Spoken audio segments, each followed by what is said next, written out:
Welcome to Agenda Edina, a news program summarizing the actions taken at City Hall that affect you most. I'm your host, Dorothea Marty. Southdale Center is making a big comeback as a community gathering place, and the City of Edina is helping to make it happen.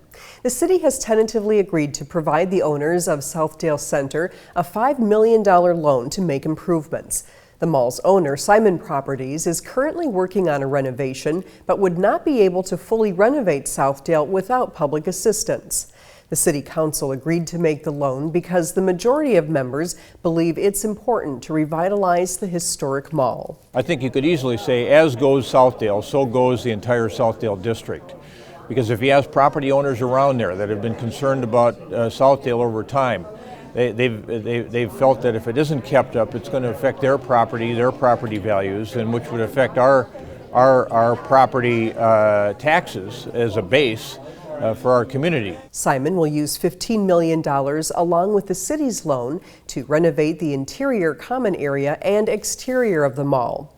Those improvements include new entrance structures, flooring, lighting, interior paint and furniture, graphics, restrooms, parking deck lighting, and exterior benches. The loan is contingent upon Simon Properties granting the city easement to allow for construction and operation of a water treatment plant and metro transit hub on the property.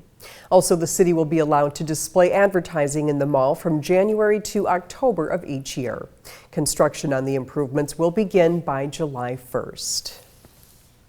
To keep Edina's downtown vital, the city is considering some major parking improvements at 50th and France.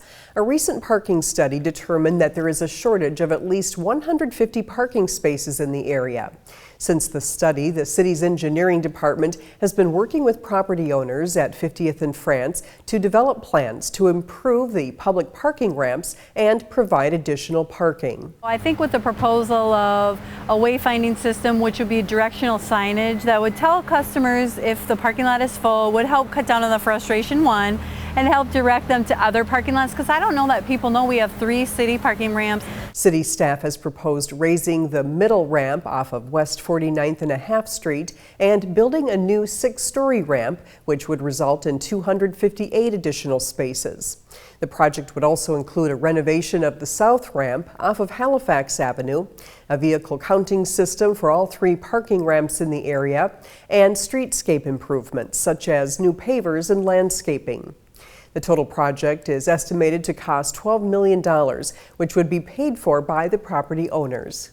When the City Council reviewed the proposal last month, some members were concerned about the height of the proposed new middle ramp. I would not be in favor of going past the comp plan guidance in that area. I'm concerned about that backside, what that does to the properties behind it. Engineers said underground parking could be constructed on the site, but at a significantly higher cost. Some members suggested the city might pay for part of the project since the ramps are owned by the city. The City Council tabled action on the proposal in April, but will continue discussions this month. If approved, the existing middle ramp could be torn down as early as January.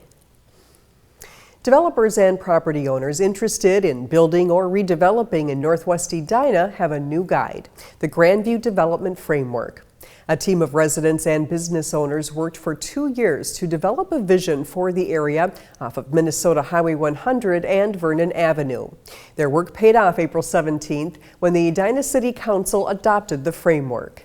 And it is a marvelous accomplishment because it was done with a 52-member steering committee made up of volunteers from the community, both residents, business owners, property owners, people who all managed to work together and focus on the things we could agree on and come up with a framework that we think is really going to improve this part of our community.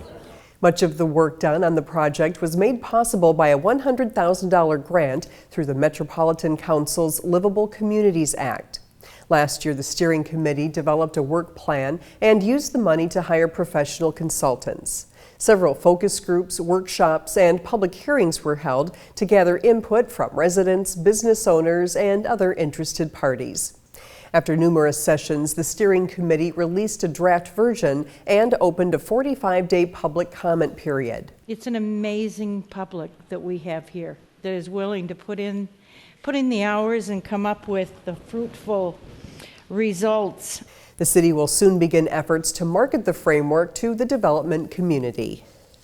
Thanks for watching this episode of Agenda Edina. I'm your host, Dorothea Marty.